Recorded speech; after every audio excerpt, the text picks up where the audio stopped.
Okay, Gary, tell me where this started for you.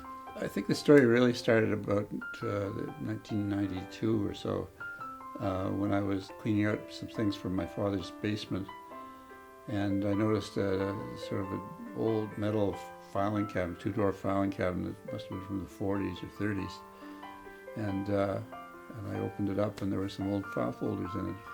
So, what did you discover in these folders that intrigued you?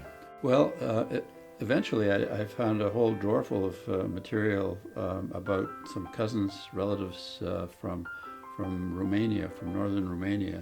But the letters were mostly from just after the war. There was some pre-war material, but there were some letters from right after the war from people who said they were relatives who needed help or wanted some direction or something, and they were quite gripping, actually.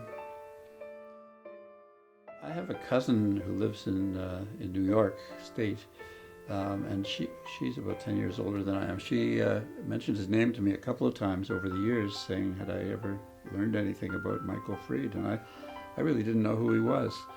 It turns out he was about a third cousin of mine. It turned out that there were a lot of letters and correspondence with him in these file folders. When I started to go through them, I realized that this was really the story of someone who had survived the Holocaust, but he was able to make contact with one of my grandfather's brothers because of some earlier communication before the war that they had had. He wrote some letters to each of the four main people involved at this end. And Aunt Dolly they would be sent to Aunt Dolly. She would retype them all with carbon copies, and then send them out to the people who hadn't received the initial letter. And that's why a lot of the typed letters from Michael are on Weasel Shoe Store stationery. And there was a few other things involved as well, but mostly letters and making sure everybody had as much information as possible. There's a telegram which was in the file folders. It was when I saw it the first time, I was startled because it was a 10-word message and a signature, and it was addressed to my Uncle Joe Weasel. I think it was addressed to Messrs. Weasel or something. Michael was able to write in English, so he knew the address of my uncle in St. John, more or less, and they were well known here anyway. So all he had to do was have an opportunity to send a telegram. So in July of 1945, he sent this very dramatic telegram saying that he had been liberated from the camp. Michael really badly needed financial assistance, and they sent it.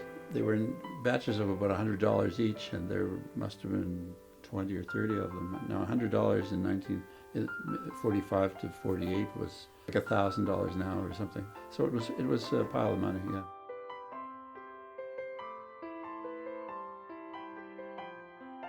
When I told him about how his father, I read him the telegram.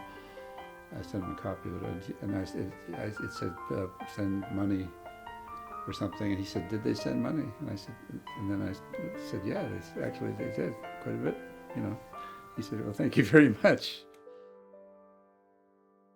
Yeah, there's a whole family over there now, and they've done well. They are my relatives. He would be my third cousin, which is reasonably close. His father was my mother's second cousin, which is pretty close indeed. So, obviously, this search for your family's history has turned up some interesting information and must mean quite a lot to you. Yes, it really does. I'm glad I did it. I've learned a lot, and I'm meeting interesting people. Some of them aren't my relatives, but they're interesting and have common interests, and I think some good is going to come from it.